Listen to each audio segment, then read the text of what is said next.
another month, another big article of a designer, a very experienced designer leaving Apple.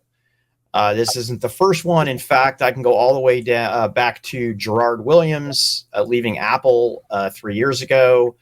He left for Nuvia. Qualcomm bought Nuvia. Apple sued Gerard.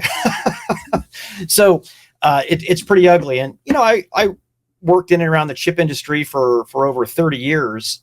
This type of moving rock star from company to company is a real thing.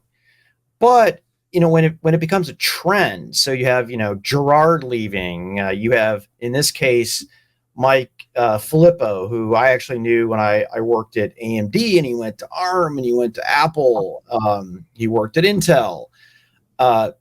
Once you see multiple lines connecting, there might be something going on. And Intel even had an announcement that a chief architect was moving back to Intel from Apple.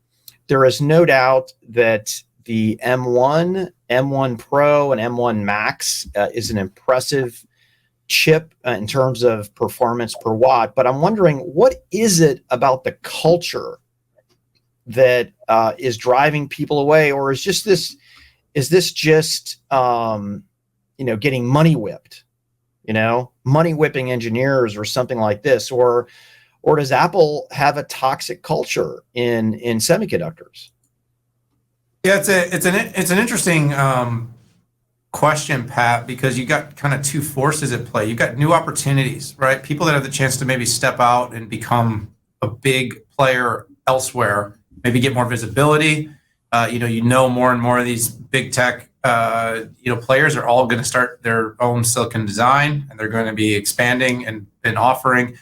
You get a little lost inside of Apple. That's a possibility. Of course, other possibilities are you're getting absolutely, the toxicity that can be known in these companies. I mean, look, you can't deny the success that Apple's having with its M architecture. You just can't. You and I think both kind of want to be bearish on it for a lot of reasons, but at the same time, they've done pretty well, and the machines are working pretty well. But Apple's not the kind of company where many people ever get to emerge and become visible. And so there are some interesting places like a Microsoft to land right now where there's going to be some pretty big investment made, and there's a chance to really rise. The next the next Panos of the world and the others that have really risen up and become heavily visible for being part of driving the future. Having said that, Pat, listen, I think we both know people at Apple, and everybody I've ever talked to will talk about what a great company is, but will currently tell you what a tough place it is to be. There's movement in industries, all things aside, Pat, the only thing that we can really count on as being constant is change. So I look at these changes and I say, best of luck. Hope where you go next, you're going to be really successful and drive some important and meaningful innovation. But yeah, there might be some challenges at Apple, but right now there's nothing in the product to indicate this is going to be a problem for them yet. Yeah, and by the way, what I put on the screen here is Mike Filippo's LinkedIn, and you can see, the companies he's worked for and the environments that he's been. I again, like I said, I met Mike at AMD, but I got a lot more time with him when he was the lead CPU architect at ARM.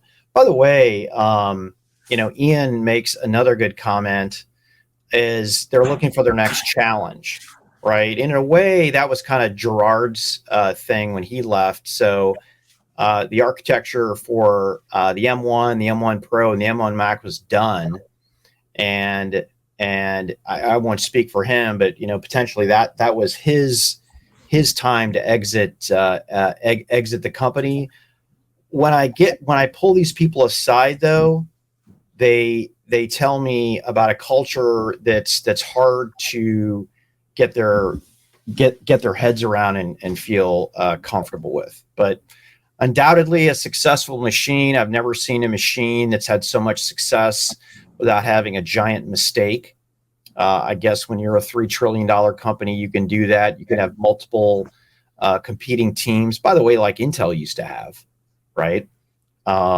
Working on literally the same market space, and then is very kind of Darwinian. The best design and the best team won.